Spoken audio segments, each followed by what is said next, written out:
Assalamualaikum warahmatullahi wabarakatuh. Waalaikumsalam warahmatullahi wabarakatuh. Selamat sore kepada Bapak Yana selaku dosen mata kuliah algoritma.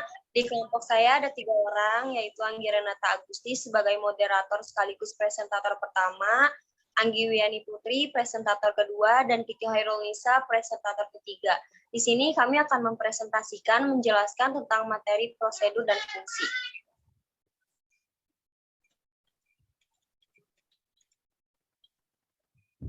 Definisi prosedur yaitu kata prosedur sering kita dengar dalam kehidupan sehari-hari. Seperti seorang pembeli yang akan selalu memesan sesuatu pada sebuah platform belanja online, di mana pihak platform telah mengumumkan bahwa langkah-langkah belanja online disebut prosedur pemesanan. Ketika sebuah prosedur dijalankan, maka instruksi-instruksi di dalamnya dikerjakan satu persatu. Pada kasus pemesanan online, pembelilah yang menjalankan prosedur pemesanan tersebut. Next.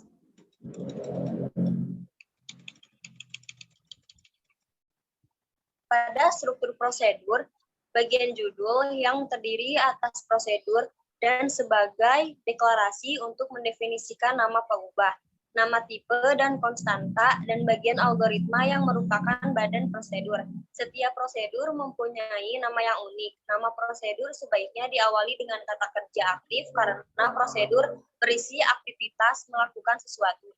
Misalkan hitung luas, tukar, cari maks, inisialisasi, dan lain-lain.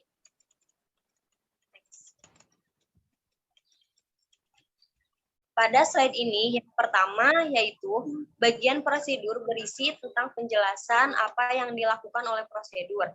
Dan yang kedua, begitu juga pada bagian deklarasi mendefinisikan semua nama yang dipakai di dalam prosedur ini dan hanya bersifat lokal. Dan yang ketiga, pada bagian deskripsi atau algoritma merupakan badan prosedur berisi urutan instruksi.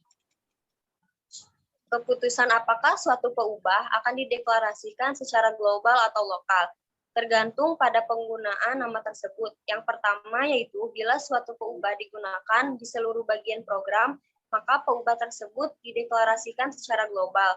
Dan yang kedua, bila suatu peubah hanya digunakan atau dikenal di dalam badan prosedur yang bersangkutan, maka peubah tersebut dideklarasikan secara lokal. Next. Ciri-ciri prosedur yang pertama yaitu hanya memiliki suatu fungsi utama atau tugas utama. Sebuah prosedur sebaiknya hanya memiliki satu fungsi utama atau tugas utama yang tidak bercampur dengan tugas lain. Hal ini untuk membuat prosedur lebih fokus dan lebih optimal. Dan yang kedua, berukuran kecil. Yang dimaksud ukuran di sini adalah seberapa rumit algoritma atau panjang baris kode program pada suatu prosedur. Ukuran kecil akan mudah dibaca maupun diperbaiki dan lebih cepat untuk dieksekusi. Dan yang terakhir yaitu tidak tergantung pada prosedur lain. Sebuah prosedur seharusnya bersifat mandiri, yang artinya sebuah prosedur dapat berjalan dan diuji tanpa menunggu bagian lainnya selesai. Hal ini akan menambah efektivitas dari program. Selain itu, variabel yang digunakan dalam prosedur tidak mempengaruhi variabel yang digunakan pada bagian lain di keseluruhan program. Next. Pemanggilan prosedur karena prosedur bukan program yang berdiri sendiri, jadi ia tidak dapat dieksekusi secara langsung. Ini berarti instruksi-instruksi di dalam prosedur dapat dilaksanakan hanya bila prosedur tersebut diakses. Program prosedur diakses dengan cara pemanggilan namanya dari program pemanggil, atau misalnya dari program utama atau dari modul program lainnya.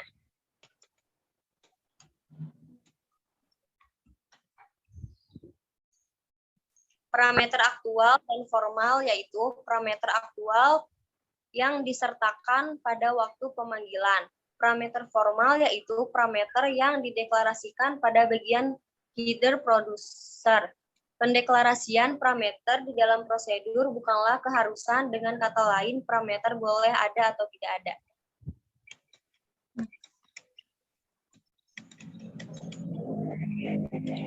Tiap-tiap parameter aktual terpasang dengan parameter formal yang bersesuaian aturan yang harus diperhatikan dalam Korespondasi satu-satu antara parameter aktual dan parameter formal adalah yang satu, yaitu jumlah parameter aktual pada pemanggilan prosedur harus sama dengan jumlah parameter formal pada deklarasi prosedurnya.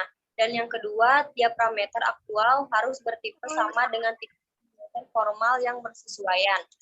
Parameter formal terbagi menjadi 3 bagian, yaitu Di kaca. yang pertama, parameter masukan adalah parameter yang nilainya berlaku sebagai masukan untuk prosedur.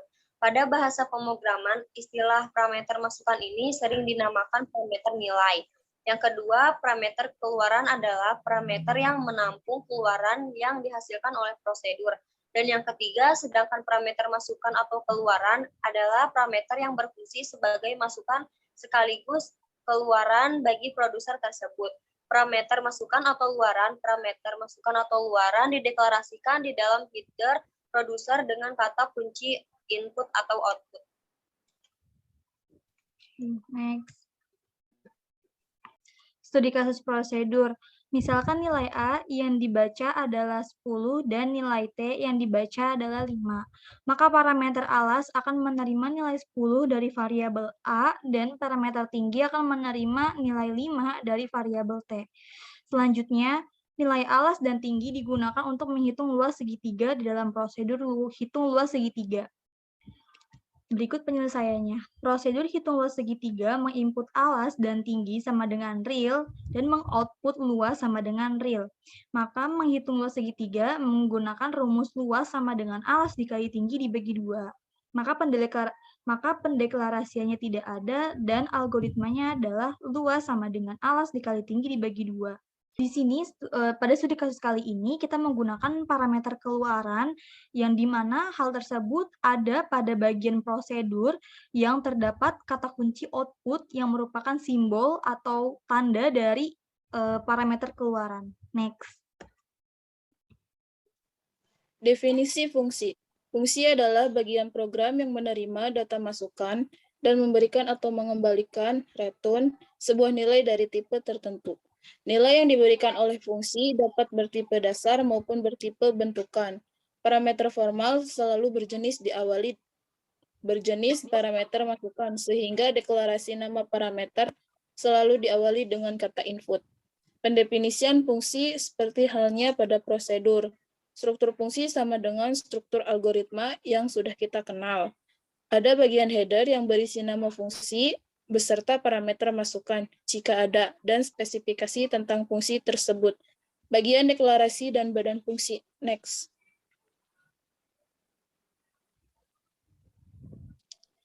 Pemanggilan fungsi. Fungsi diakses dengan cara memanggil namanya dari program pemanggil, diikuti dengan daftar parameter aktual bila ada. Karena fungsi menghasilkan nilai, maka nilai tersebut dapat diperlakukan dengan 2 cara. Yang pertama, nilai yang dikembalikan oleh fungsi ditampung di dalam sebuah peubah yang bertipe sama dengan tipe fungsi. Yang kedua, nilai yang dikembalikan oleh fungsi dapat langsung dimanipulasi. Next. Oke, sekarang kita masuk ke studi kasus dari fungsi. Soalnya adalah tulislah fungsi untuk menghasilkan nilai fx sama dengan 2x dikali 2 ditambah 5x ditambah 8xr. Maka penyelesaiannya adalah function f menginput x sama dengan real, memetakan real. Maka mengembalikan nilai fx sama dengan 2x dikali 2 ditambah 5x ditambah 8xr.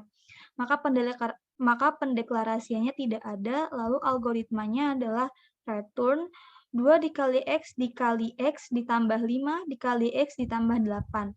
Di dalam algoritma tersebut, f adalah nama fungsi dengan tipe real, sedangkan x adalah parameter by value dari formal. Di sini, kita menggunakan parameter masukan, di mana hal tersebut terdapat pada bagian function, yaitu menginput x, karena input merupakan tanda atau simbol dari parameter masukan. Sekian presentasi dari kelompok kami. Bila ada salah kata, wassalamualaikum warahmatullahi wabarakatuh. Waalaikumsalam warahmatullahi wabarakatuh.